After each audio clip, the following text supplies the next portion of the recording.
Добро вечер.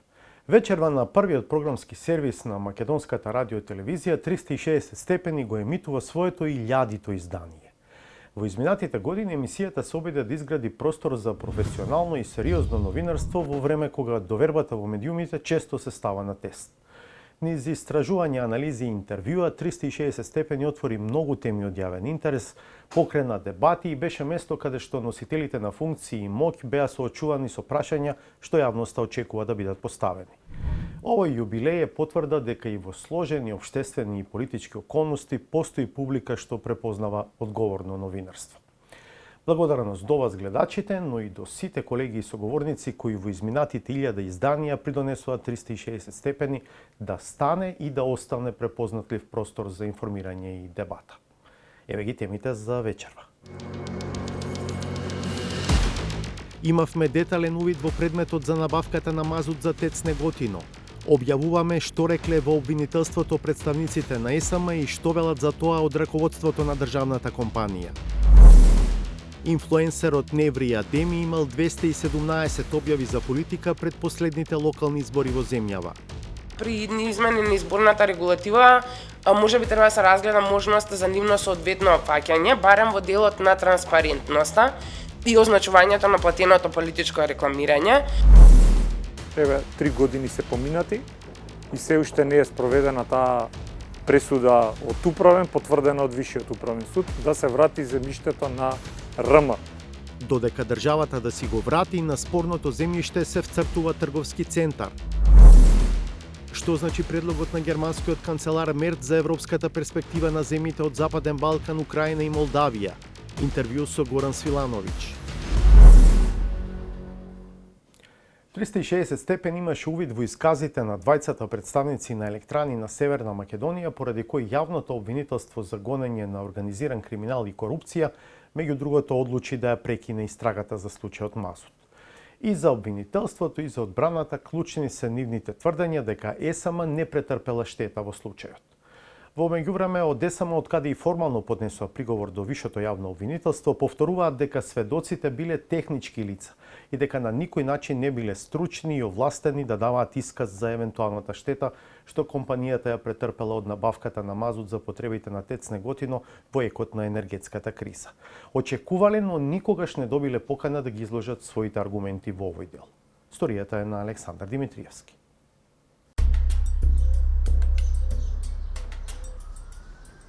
Датумот е 4 март 2026 година. Во просторија на основното јавно обвинителство за гонење на организиран криминал се наоѓаат повеќе луѓе. Адвокати, двајца осомничени, записничар, јавна обвинителка. По 13 часот и 13 минути почнуваат со испитување на првиот од двајцата сведоци испратени од државните електрани на Северна Македонија во врска со случајот Мазут. Според документите во кои 360 степени имаше детален увид, сведокот, инаку електроинженер, на почетокот на својот исказ објаснува како воопшто се појавила потребата за набавка на мазут. Енергетската криза од втората половина на 2021 година води до идејата да се вклучи ладната резерва ТЕЦ Неготино, која работи на мазут. Сакам да појаснам дека на почетокот не беше известно дали електраната ќе може функционално да работи, бидејќи не беше пуштена во работа од 2009 година. Па откако се утврди дека ќе може да работи, се донесе план за зголемено производство. За ТЕЦ Неготино да работи со полн капацитет, дополнил сведокот, потребни се 1000 до 1200 тони мазут дневно. Но, на прашањето на јавната обвинителка врз основа на кои параметри е распишан јавниот повик за набавка на мазут, вклучувајќи и динамиката на испорака, тој вели: Мене не ми е познато. Овој одговор би можел да го даде некој друг. Овие податоци не ми се познати за ниту еден од јавните повици. Тој не се произнесува и на прашањето дали е прифатливо за ЕСМ да се менува динамиката на испораката предложена во модел договорот на јавната набавка, а според понудата на економските субјекти. Но, прашан дали мазутот бил секогаш навремено доставуван во ТЕЦ Неготино откако бил потпишан договорот, тој одговара: Се беше навремено доставено. Капа им симнувам на фирмава која што ја вршеше доставата на мазутот, заради што благодарение на работата на ТЕЦ Неготино немаше ни еден ден рестрикција на електрична енергија за домаќинствата. Малку подолу, во истиот документ пишува: На прашање на бранител дали ЕСМ од овие договори има претрпено каква и да било штета, одговори: нема. Испрашувањето на првиот сведок завршило за помалку од 1 час. Во 14 часот и 15 минути почнува испрашувањето на вториот, инаку машински инженер. На почетокот на сведочењето тој покажува познавање на процесите за јавни набавки и објаснува дека набавката е направена согласно законите, со одлука на органите на управувањето на компанијата, со менување на годишниот план за јавни набавки и обезбедени средства. Потоа додава, бидејќи времето било кратко, за првата јавна набавка наместо преку јавен повик, директно биле поканети сите компании кои имале дозвола за увоз да дадат своја понуда. Комисијата за јавната набавка за конкретната постапка доставува тендерска документација до посочените 6 компании да достават понуда. Организирано е јавно отворање, доставена е една понуда, а инаку во сите случаи е применувано јавно отворање на кое може да присуствуваат сите заинтересирани страни, понудувачи, новинари. И од сведочењето на сведокот број 2 може да се препознае дека имало еден модел на договор во јавната набавка, кој потоа бил променет по барањата на понудувачот. За овој дел сведокот вели: Исто така во поглед на моментот на изменета динамика во понудата доставена од страна на РКМ во јавниот повик, е дадена динамика на испорака различна на модел на договорот, кој што е прифатена од управниот одбор. Па во поглед на ова прашање, од кои причини тоа било прифатено и дали таквото прифаќање било соодветно и дозволиво на дадената ситуација, исто така дополнително ќе се произнесам. Но, при крајот на сведочењето, на прашањето на еден од адвокатите, дали со овие 3 постапки ЕСМ имале претрпено некаква штета, тој одговара: Нема, по тоа што го гледа во делот на јавната набавка, нема штети. Испитувањето завршило во 16 часот. Презентиравме фрагменти од сведочењата затоа што тие станаа клучна точка на конфликт по прекинот на истрагата за случајот Мазут. Обвинителството ја правдаше својата одлука со деловите од исказите во кои што се вели дека ЕСМ не претрпела никаква штета од тендерот.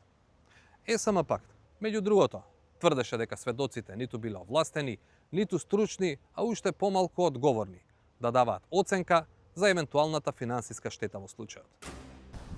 Според профилите на сведоците, очигледно е дека никој од нив не е економист или правник. Од нивните искази пак, несомнено е дека едниот избегнува да даде став во делот на јавната набавка. Ова се елементи кои одат во прилог на јавните тврдења на ЕСМ. Но, факт е дека вториот сведок зборува за детали за јавната набавка и јасно кажува дека не гледа штета токму во делот на јавната набавка. Факт е дека и првиот сведок дава дециден исказ, дека ЕСМ нема претрпено штета. Ова се елементи кои потврдуваат тезата на обвинителството дека самиот оштетен орган кажал дека не е оштетен. Кривичната пријава за Мазут ја поднесе Министерството за внатрешни работи.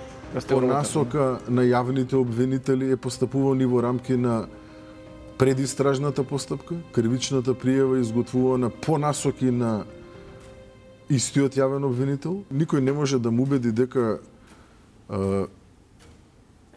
во тој момент тогаш имало докази, а сега нема. То не може никој да му убеди. За да се превземат чекори како што се превземе. А јавноста е свесна какви чекори се превземаат. Независно од ставот на министерот за внатрешни работи, МВР нема формални механизми со кои може да ја оцени работата на обвинителството по одлуката за прекин на истрага. Такво право има вишото јавно обвинителство, по приговор на осомничените или оштетените. Во случајот, Електрани на Северна Македонија како оштетена странка веќе поднесе приговор. Дарко Аврамовски од коалицијата Сите за правишно судење вели дека повисокото обвинителство може да ја потврди првишната одлука или да му даде насоки на јавниот обвинител да ја продолжи истрагата. Станува збор за во голема мера формално оценување на постапувањето на јавното обвинителство, бидејќи ретко кога во праксата повисокото јавно обвинителство има можност да навлезе во суштината на предметот и да направи на еден начин нова оценка на целокупниот случај. Најчесто тоа во пракса се сведува на формална проверка дали на вистина јавниот обвинител ги презел сите действија или пак имало определени пропусти во постапувањето и треба да се превземат дополнителни истражни мерки. Но, освен приговор до вишото обвинителство, од Електрани доставија и барање за контрола до Републичкото јавно обвинителство. Аврамовски вели дека не е невообичаен овој механизам да се примени и како редовна и како вонредна мерка. Но, додава, тоа носи опасности. Малку е проблематично кога станува збор за активен предмет за кој допрва треба да се одлучи во, ајде да ја кажеме, жалбена постапка од страна на висшето јавно обвинителство. Во таков случај може да се оддаде впечаток за правење на обид за политички притисок врз обвинителството за донесување на определена одлука. Донесување на определена одлука, така што соодветно би било во ваков случај да се остави простор за институционално решавање на случајот, односно да се почека висшето јавно обвинителство да ја донесе конечната одлука во поглед на истрагата. Од електрани на Северна Македонија велат дека очекуваат републичкото обвинителство да го прифати нивното барање за надзор и контрола со цел да се утврдат, според нив, сите недоследности во водењето на постапката. Очекуваат тоа да се случи по прифаќањето на нивниот приговор од висшето јавно обвинителство. Во ЕСМ прашавме и кои аргументи ќе ги користат ако се знае дека на записник нивните представници на вистина кажале дека нема штета, вклучително и во делот на јавната набавка. Не е точно дека двајцата сведоци недвосмислено изјавиле дека нема финансиска штета за компанијата. Компанијата постапи по инструкции од обвинителката за тоа какви профили на лица треба да се испратат на сослушување. Следејќи ги овие експлицитни насоки, АДСМ на сослушување испрати помошник директор за производство на електрична енергија и советник за комерцијални работи. Нивните искази се строго во рамките на нивната професионална експертиза. АДСМ смета дека обвинителството направило суштинска грешка и погрешно ги утврдило фактите токму во делот каде што техничките искази на повиканите лица свесно ги номинирало како релевантни изјави за отсуство на финансиска штета. Неправилноста се состои во тоа што обвинителството го засновало својот заклучок врз коментари на лица кои немаат правни и менаџерски ингеренции да го застапуваат друштвото во делот на утврдување штета. По затворањето на истрагата, надлежната обвинителка Катерина Коларевик за 360 степени изјави дека имало повеќе моменти кога електрани можеле да достават докази за причинетата штета. Од почетокот на траењето на истражната постапка, правосудната полиција во неколку наврати пристапуваше во просториите на АДСМ со барање за доставување документација и докази за утврдување факти за кривична одговорност. Но такви никогаш од страна на ЕСМ не беа доставени. А потоа и дека ЕСМ никогаш не реагирала по сослушувањето на нивните представници на почетокот на март. Ако нешто се косело со фактичката состојба, а за тоа знаеле други лица од АДСМ, сметам дека имаа доволно време за реакција од 4.3.2026 година до 10.5. Тоа се повеќе од 2 месеци. Но ова тврдење на обвинителката од државните електрани сега велат. Имајќи предвид дека компанијата чекаше скоро цела година за воопшто да биде повикана во обвинителството, сметаме дека сослушувањето на техничките лица е само почетна фаза. Наместо да се заокружи процесот со испитување на материјално-финансиското работење, друштвото беше затекнато од фактот што за многу краток период по одговорите на техничките лица, обвинителството експресно донесе наредба за прекин на постапката. Она на што АДСМ реагира сега преку поднесениот приговор е одлуката на обвинителството да ја затвори истрагата без воопшто да побара официјален став и вештачење за финансиската штета, токму од субјектот што ја претрпел таа штета, во случајов самата компанија. На ставот на обвинителката Катерина Коларевик дека правосудната полиција во неколку наврати барала и не добила од ЕСМ документација во прилог на утврдување потенцијална кривична одговорност од компанијата велат. Тоа не е точно. АДСМ во текот на целиот процес беше максимално кооперативно и отворено за соработка. Целата документација во врска со предметниот случај е доставена до соодветните истражни органи. 360 степени се обрати до дел од бранителите на осомничените во случајот. Ова се дел од ставовите на тие од кои што добивме одговор на прашањето каков им е ставот за приговорот на ЕСМ. Било каква жалба која би се поднела од страна на ЕСМ или ТЕЦ Неготино би била безпредметна, имајќи ги во предвид исказите на представниците на записник, па доколку се поднесе и усвои таква жалба од висшото јавно обвинителство, сметаме дека ќе биде исклучиво резултат на притисок на јавноста, подгреана од изјави на политичари кои неодговорно коментираат јавно обвинителски одлуки и тогаш како бранители ќе поведеме соодветни постапки против сите кои сега се најгласни. Крајно сме изненадени од реакцијата на наводно оштетеното АДСМ дека ќе вложи приговор, бидејќи во текот на постапката двајца нивни представници не најдоа ништо спорно ниту во постапката за склучување на договорите, ниту во делот на исполнувањето на истите. Немаше приговор на квалитетот на доставениот мазут, динамиката на достава, цената или било кој друг елемент на договорите. Од моментот кога ќе го добие приговорот од ДСМ, вишиот јавен обвинител кој ќе го добие случајот ќе треба да донесе одлука во рок од 30 дена. Тоа значи дека ќе се знае уште на почетокот на летото дали мазут дефинитивно ќе остане затворен предмет во кој нема докази за сторени кривични дела или пак обвинителството за гонење на организиран криминал ќе треба да продолжи да истражува.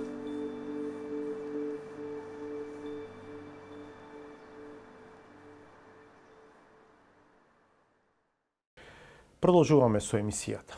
Изминаа 4 години откако првпат известивме дека Вишиот управен суд потврди поништување на денационализација на поголема парцела на источниот влез во Скопје, со што земјиштето треба да се врати во посед на државата. Новото во случајот е тоа што општината Газибаба почна процес на носење на нов детален урбанистички план, со кој на спорната парцела се предлага изградба на трговски центар со приземје и 3 ката. Тука се и судбините на 3 семејства чиј кров над глава буквално виси веќе 2 децении. Кога е направена спорната денационализација, комисијата не ги зела во предвид постоечките куќи по парцелата со се земјата под домовите на овие луѓе е вратена на старите сопственици. Славица Филиповска Иванова. Пролетта уште повеќе ја истакнува атрактивноста на ова земјиште, лоцирано меѓу скопските населби Маџари и Автокоманда. Ретко недопрениот терен во бетонизираното Скопје останал таков од имотот е заглавен во судски лавиринт по спорна денационализација. На овие околу 8000 квадрати некогаш се простирал автокампот турист со ресторан и придружни објекти.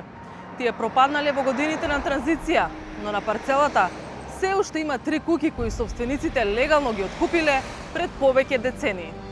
Кога пред 4 години првпат ги интервјуравме газдите, тие ни покажаа уредна документација за исплата на куќите. Оваа куќа му беше доделена од Туристички сојуз на Македонија, каде што беше вработен таму мојот дедо Бркич Петар. Во 64-та, а 66-та е отплатена во целост, каде што имам и документи, уплатници од тоа време, значи кој ги исплаќал кон Туристички сојуз на Македонија, тогаш на Југославија, нели? И во 66-та година имаме потврда дека во целост е исплатена и е во негова сопственост. Јас сум Живко Дичев, роден во оваа куќа од 1959 година и сме соправни наследници од 1948 година дојдени од Егејска Македонија, како политички емигранти. Кога дојдоа нашите предци, нашите дедо, баба, татко и неговите, и на Драган, татко и дедо, владата на РМ тогаш ги насели во оваа куќа. Во 1993 година јас и таткото на Драган склучивме договор за купа-продажба. Но иако легално откупени, куќите останале на државно земјиште. Кога почнал процесот на денационализација, комисијата која тогаш го водела случајот ја враќа парцелата на наследници на некогашните сопственици, без да има предвид дека на имотот има и куќи, односно како да е празна. Наследниците го продаваат имотот, пошто на вратата на луѓето кои живеат тука, тропаат луѓе кои им кажале дека мора да се иселат од домовите во кои живеат со децении. И почнува судска сага. На барање на државно правобранителство, во 2019-та Управен суд носи пресуда дека денационализацијата била незаконска и го враќа земјиштето на државата. Надлежната комисија ја поништува и пред да стане правосилна следува нов апсурд. Државното правобранителство повторно поднесува тужба до Управниот суд и бара да се поништи поништувањето на денационализацијата, за кој самите тие претходно воделе обратна битка. Управниот суд ги одбива. Потоа, правообранителството поднесува жалба и до Вишиот управен суд, но и оттаму во 2023 ги одбиваат, што значи уште една судска потврда за поништување на спорната денационализација. ова правосилно решение не ни е доставено до нас, бидејќи ние не сме странка во таа постапка, а ако не сме странка во постапката за денационализација, ние секаде фигурираме као тужена страна по основ на таа денационализација. Значи, во смисла не тепаат, а не ни даваат да плачеме. Според податоците од катастарот, куќите се во сопственост на нашите соговорници, но земјиштето е на име на последниот купувач Сабедин Салиовски. Кога во 2022 го побаравме, тој одби да ни даде изјава, но телефонски ни кажа дека куќите ги смета за времени објекти, што не одговара на фактичката состојба во катастарот. Ни кажа и дека се обидел да се спогоди со жителите, но тие велат дека им биле нудени смешни суми, а Салиовски се обидел и судски да им наплати кирија затоа што живеат во куќи кои се наоѓаат на негово земјиште. 20 години се тужиме со некој човек што, како да кажам, и тој го купил земјиштево од некој што го наследиле спорно, значи, на нелегален пат. Вратена денационализација, заедно со нашиве куќи на тоа земјиште што е вратено. Податоците од катастарот за недвижности покажуваат и дека на земјиштето кое гласи на Салиовски од лани има времена мерка. Му се забранува да врши промени се додека правосилно не заврши управната постапка за денационализација, пишува во имотниот лист. И по толку години, случајот се уште е статус-кво. Независно од спорот, Општина Газибаба разработува детален урбанистички план за просторот. На јавната анкета во февруари годинава, присутни беа само оние кои најмногу се засегнати од ситуацијата. Добија информација дека општината планира просторот да има комерцијална и деловна намена. Сепак, нити сопственикот може да го реши ако не се договори со вас, нити вие ако не се договорите со него. Нема друг начин. Планот предвидува на местото на едната куќа да има пристап на улица до евентуалниот иден трговски центар кој би никнал на местото каде се и другите куќи. Презентацијата беше во февруари, но урбанистичкиот план се уште не е донесен.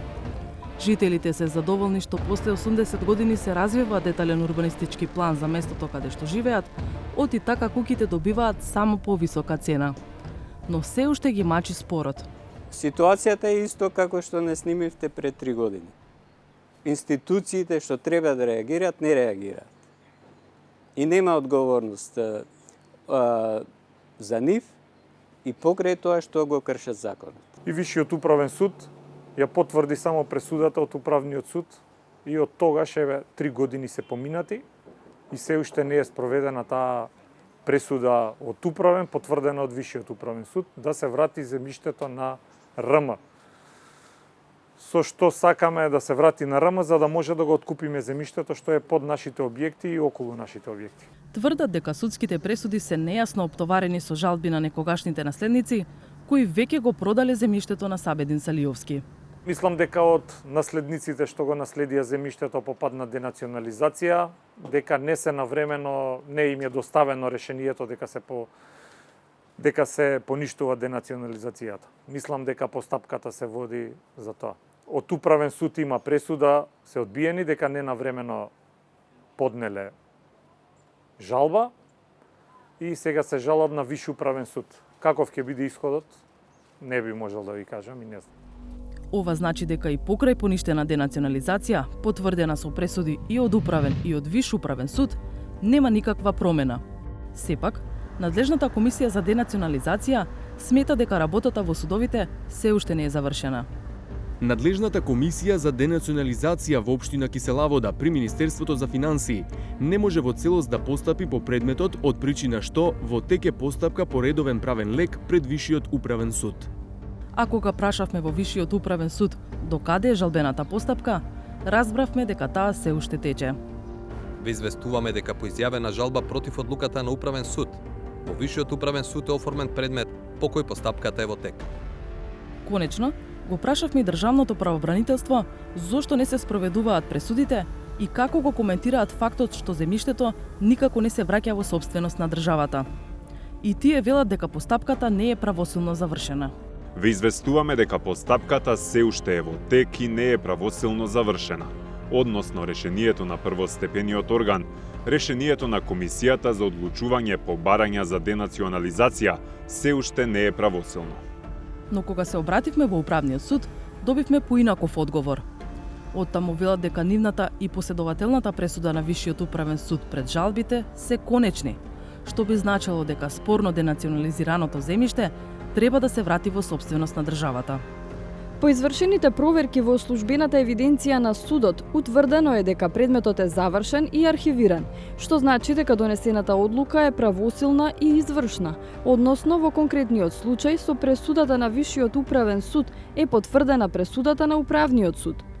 По однос на прашањето кој е надлежен за извршувањето на пресудите, извршувањето на судските одлуки представува задолжително спроведување на правосилните и извршни одлуки на судот од страна на органите на кои тие се однесуваат. А органот на кој се однесуваат е Комисијата за денационализација. Затоа, уште еднаш ги соочивме со одговорите на управниот суд и прашавме зошто не се спроведуваат конечни пресуди и зошто какви било други постапки би биле пречка за нивно реализирање. Комисијата е категорична дека предметот не може да се затвори додека не завршат судските постапки и за наследниците на земјиштето. Виш управен суд, за да одлучи по нивната жалба, ги бара списите од комисијата. Комисијата ги доставува списите до Виш управен суд. Во моментот, предметот заедно со сите списи се наоѓа во Виш управен суд. Откако Вишиот управен суд ќе донесе решение по жалба на барателите, предметот со сите списи ќе биде вратен во комисијата. И тогаш комисијата ќе може да постапи по напатствијата на Вишиот управен суд.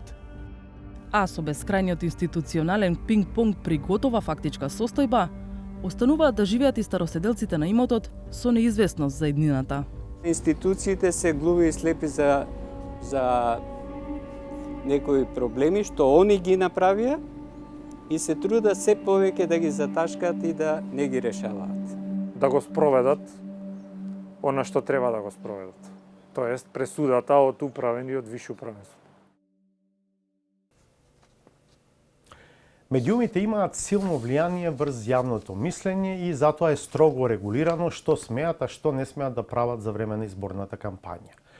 Но во изминативе години, користејќи ги современите начини на комуникација, друга група исто така успеа да изгради голема моќ да ги менува перцепциите на луѓето во едно општество.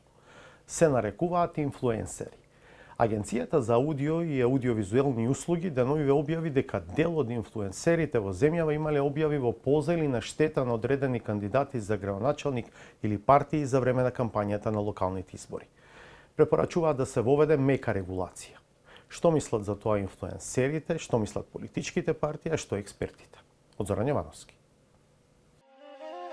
Промотивно видео за кандидатот за градоначалник на ТРЦ, Назим Таипи, кој од редовите на коалицијата предводена од ДУИ. Ky është Nazim Taipi. Kthimi I zemrës tek rënjët. Споделено промотивно видео за кандидатот за градоначалник на Тетово, Бајрам Реџепи, исто така од редовите на коалицијата на чело со ДУИ. Të dashur bashkëqytetar, sot ndodhemi në kodrën e diellit. Критички настроен извештај дека актуелниот градоначалник на Тетово и кандидатот влен за нов мандат го заборавил селото Шипковица.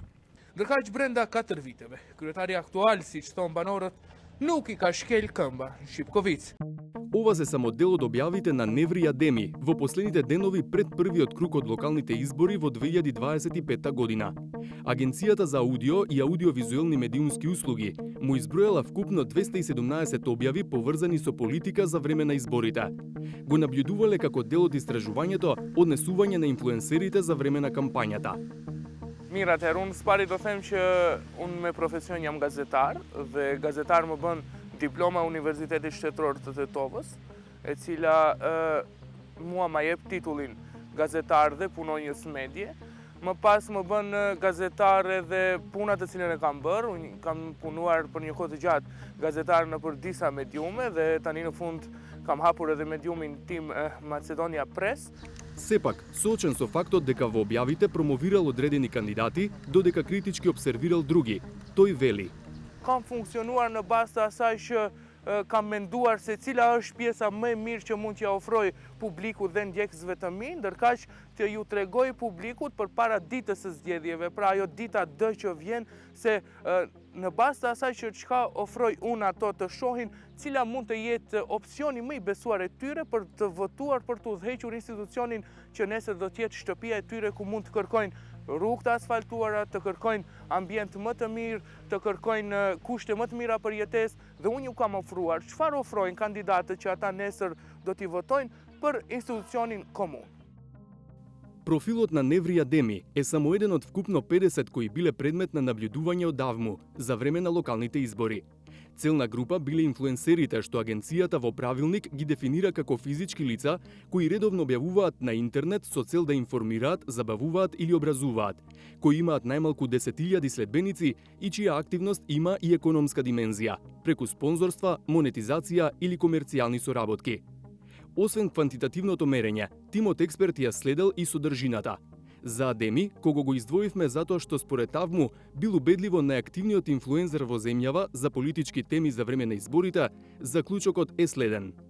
Најзастапени подтеми беа политички обвинувања, 57 објави, видеа или најави за или од политички настани или митинзи, 37 објави, саркастични коментари, 32 објави, повици за поддршка и гласање за некој субјект, 29 објави, спотови, фотографии со платено политичко рекламирање или ППР, 16. За 19 дена кампања пред првиот круг, агенцијата регистрирала вкупно 810 објави на профилите што ги следеле, од кои 306 биле на тема избори и политика.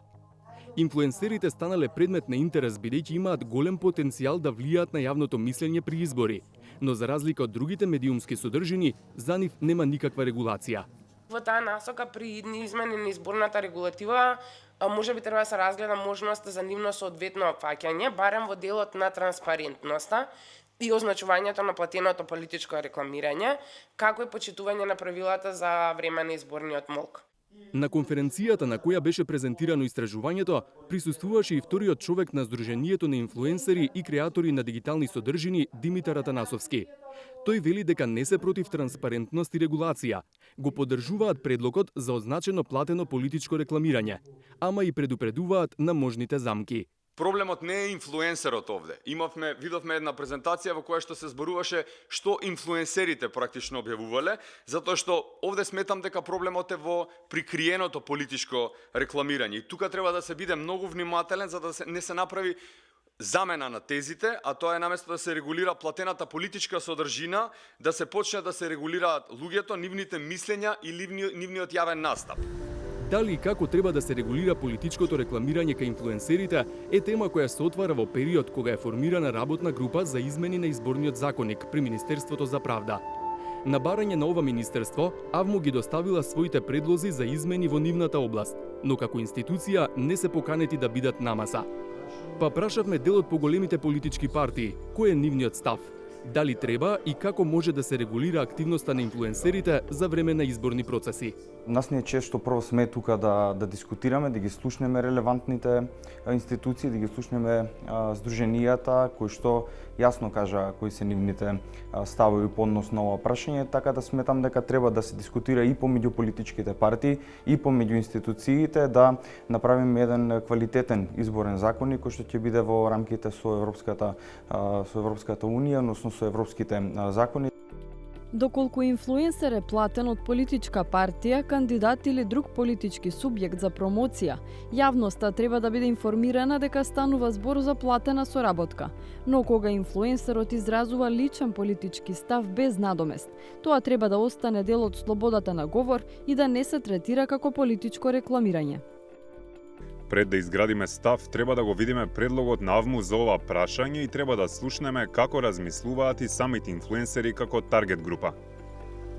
Од опозицијскиот СДСМ велат дека не учествуваат во работната група за измени во изборниот законник, бидејќи, како што велат, власта на шверцески начин и без консензус ја укинала техничката влада. Од тука и коментирање на какви било решенија и предлози поврзани со законот надвор од работната група би било нечесно и лицемерно. Магнус Оман е директор на регионалната канцеларија за Европа на ИФЕС, меѓународна фондација за изборни системи. Тој вели дека се повеќе политички партии и кандидати ги користат инфлуенсерите во изборните кампањи и во тоа нема ништо погрешно. Но додава, потребна е транспарентност за трошењето на средствата што им се исплаќаат. Потенцира дека се уште нема меѓународен пример за ваква регулација, но дебатата сепак е глобална. So there are many examples where influencers are playing an increasing role. Obviously, the elections in Romania in 2024 is a key example of this, where the elections themselves were annulled because of claims of payments to influencers. In terms of the experience in other countries of regulating this issue, there is nothing at all. There's no country that has regulated this issue specifically so far. Тој вели дека при овој процес не треба да се брза со законски измени и со воведување силна регулација, туку треба да се вклучат инфлуенсерите, да се разгледаат можните алтернативи и полека да се оди напред.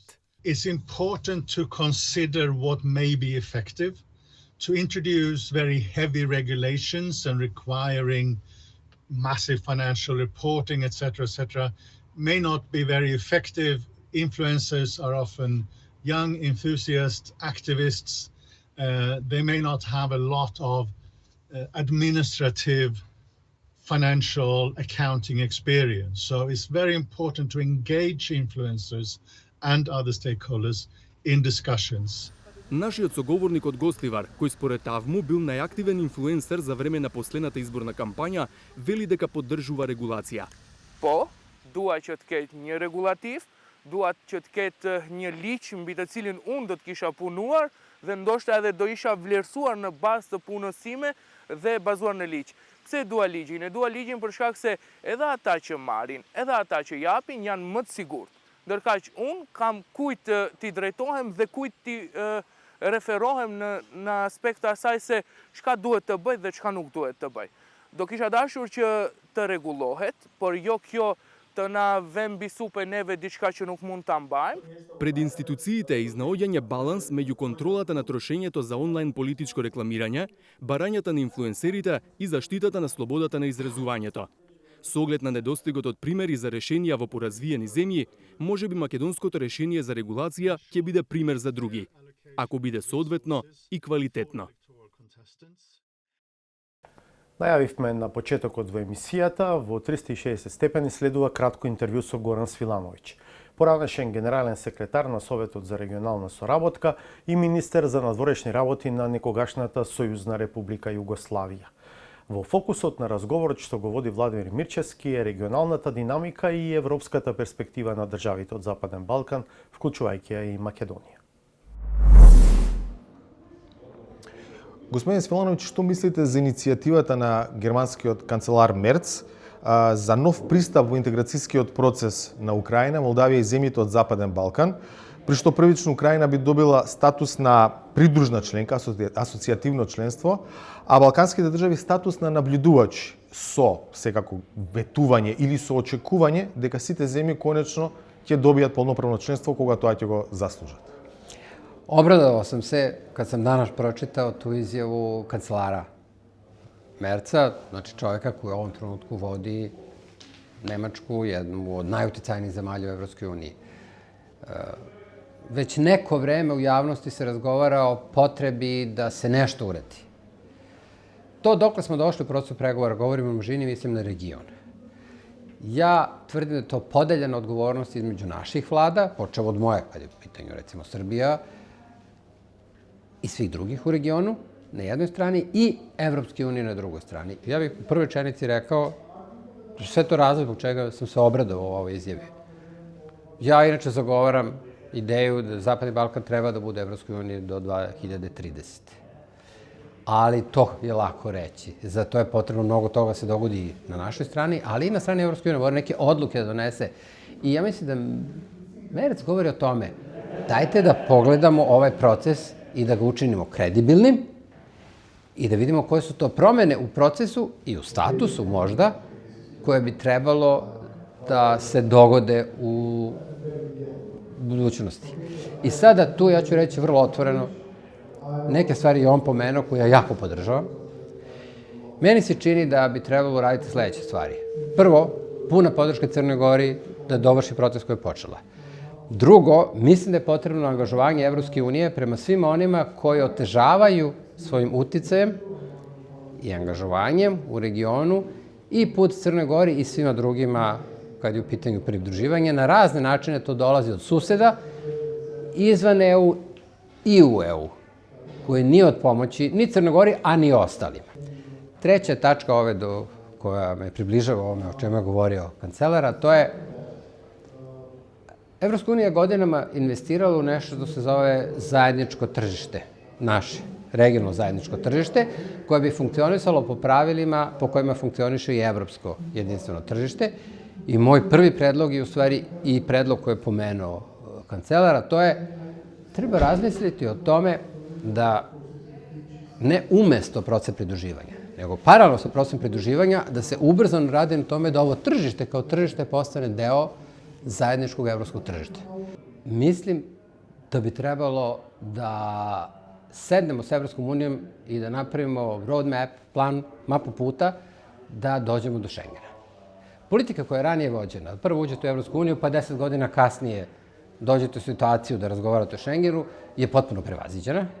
Naše vlade, dakle i vaša, pošto razgovaramo u Skoplju, i moja, su pokazali visok nivo odgovornosti kad je u pitanju upravljanje procesom migracije unazad 10 godina.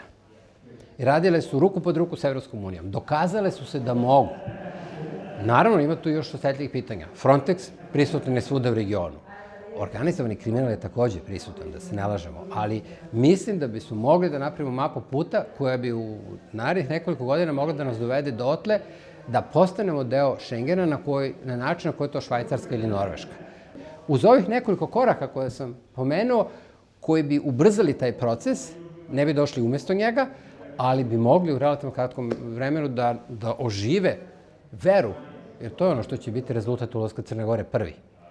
Ponovo ćemo poverovati da je proces živ, jer danas ne verujemo. Пристапниот процес на Македонија во Европската Унија е блокиран затоа што актуелната влада овде не се согласува со договорот и преговарачката рамка кои што беа постигнати во 2022 година. Кога веќе зборуваме во контекст на Европската Унија, што би им порачале на властите во Скопје во однос на ова прашање? Čuo sam da je predsednik Crne Gore relativno skoro rekao, pošto je dobio slično pitanje, ne znam da li je bila privatna ili javna diskusija, pa ne možete biti i u pravu i u Evropskoj uniji. Izaberite. Dopada mi se, ne znam da li je on autor, ali on, čujem da je to izjavio u jednom razgovoru, možda baš dobio slično pitanje kao ja sada. Ja sam pratio, naravno, jer mi je stalo do Makedonije. U novembru 2005. Makedonija bila daleko ispred svih. To je 21 godinu unazad. U međuvremenu ja poštujem jako teške odluke koje je prethodna vlada donela kako bi konačno regulisala svoj proces pridruživanja u tom trenutku i svoje bilateralne odnose sa Grčkom. Mislim su bile teške odluke, hrabre odluke. Ja znam da većina građana ove zemlje ne podržava te odluke. Ali sam bio u sličnoj situaciji da sam deo vlade koja je donosila odluke svesna da nema punu podršku, verujući da je to najbolje rešenje za zemlju u tom trenutku i ja mislim da su radili koliko su mogli i ja ih poštujem zbog toga. Ali, Makedonija ništa nije dobila za uzvrat. I to je nešto što mora da se kaže. Ja ću vam reći, tu sam bio sebični građanin Srbije kad sam to video i uhvatio sam se za glavu. Jer sam shvatio da nikako mi nećemo mrdnuti u našem dijalogu sa Kosovom posle toga, jer ako Makedonija posle ovako velike odluke nije dobila ništa. Dobro, dobi členstvo vo NATO. Dobila je NATO, ali kad govorim o procesu pridruživanja, nije dobila ono što je tada bilo očekivano. Traži se datum početka pregovora. I to ne sutra. Dajte mi ga kroz 3 godine, ali kažite da je to to. Nije ni to. Ja mislim da i ovu vladu čekaju teške odluke. Ja ću ih kao građanin Srbije uvek podržati kada budu donosili teške odluke, ali je za to potrebno zaista ozbiljna saradnja i dogovor sa Evropskom unijom da se scenario koji smo jedan put već imali u Makedoniji ne ponovi. To znači da se zaista dogovore vidljivi rezultati u procesu pridruživanja Makedonije, koji bi ne samo taj proces oživjeli, nego bi omogućili značajno unapređenje ekonomskog okruženja u kojem žive građani Makedonije, a koje nije idealno. Dakle, moraju da budu zajedno sa vladom. Evropska unija tu mora da razume da kad vlada donosi teške odluke, identitetske odluke, da mora da postoje garancije i da su te garancije vremenski omeđene. Ja verujem da ovo društvo može da iznese taj proces, ali mora da ima partnera u Evropskoj uniji. I to je moja poruka pre svega Evropskoj uniji. Кога зборуваме за ситуацијата во Србија, што мислите, дали и какво решение е можно за да се надмине актуелната ситуација и дали е можно владеачката СНС да замине по повеќе од една деценија владење? Znate šta, ja sam u Beogradu i naravno da svakodnevno pratim šta se događa. Retko govorim o tome. Niste mogli mnogo mojih izjava o tim povodom da nađete. Imam ozbiljan razlog zašto to tako retko govorim. Pre svega zato što mislim da ovo što se sad događa je jedan neobičan proces. Potpuno nov. Nosioci su mladići i devojke. To su, kako kažem, oni su mlađi nego što su moje deca mlade. Znate. Ja moram priznati da neke stvari ne razumem i zato što ne razumem mislim da ne treba da delim savete. Očigledno su pokazali veliki rezultat u prethodnih 2 godine. Podigli su jako velike očekivanja građana i veliko je poverenje u studente u ovom trenutku. Mislim da je naravno to stavilo opozicione lidere u drugi plan i mislim da bi oni to trebalo da shvate da je ovo jedan specifičan trenutak. Ja priznajem da nisam očekivao da će se sve ovo dogoditi, da nisam očekivao da će toliko uspeti očekivanja i nade da probude među građanima i zato mislim da prosto im treba dati poverenje i vidjeti kuda taj proces ide. On je drugačiji od svega što sam ja u životu radio i zato mislim da nije normalno da ja dajem savete u procesu u kojem je ono što je tada radio promenu u Srbiji 2000. godine su vodile političke stranke. Ovo je nešto drugo. I zbog toga ja gledam kuda i kako ide taj proces. Imam mnogo pitanja. I ja želim da vidim kako će ta promena da se dogodi, kada će da se dogodi, ali u ovom trenutku nemam odgovor ni jedno od tih pitanja. U tom smislu, nadam se da će to biti kroz izbore i da će kad god da budu, a ja ove godine što ne očekujem da ćemo mi imati izbore, nego sledeće, da ćemo imati izbore koji će biti organizovani na način da mi svi verujemo u taj rezultat izborni. To mi je najvažnije. Vratiti poverenje u izborni proces i dobiti rezultat u koji mi verujemo. Da li će taj proces da donese promenu u prvom koraku ili u nekom narednu, to je sekundarno pitanje na koje ja u ovom trenutku nemam odgovor, ali bih voleo da imam izbornu utakmicu u koju verujem. To je ono što ja očekujem. Благодарам многу. Hvala i vam. Гледавте интервју со Горан Свилановиќ. Наред е новата саботажа.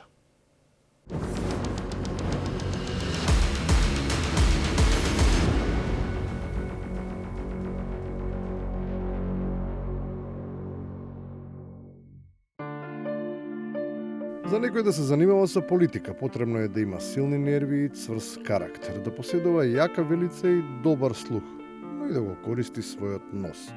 Со него може да го одредува ефектот и да го квалификува производот на надоениот стомак. Вашето гласање ќе има можност, ќе има важност колку една обична бугарска прдешка. Па што ја изненадивте јавноста, па сите тоа го видо. Сите тоа го видо. Па сега колку прдешки има во владата? Иако знаат да замириса таков податок засега не е на располагање, но бизнис заедницата изнесува сериозни забелешки за присуството на одредени кадри во владата. Не само оваа, туку и во секоја, особено ако такви профили стануваат дипломати. Ја знаеме изреката на германскиот канцелар Бисмарк, дека што помалку професори треба во владите.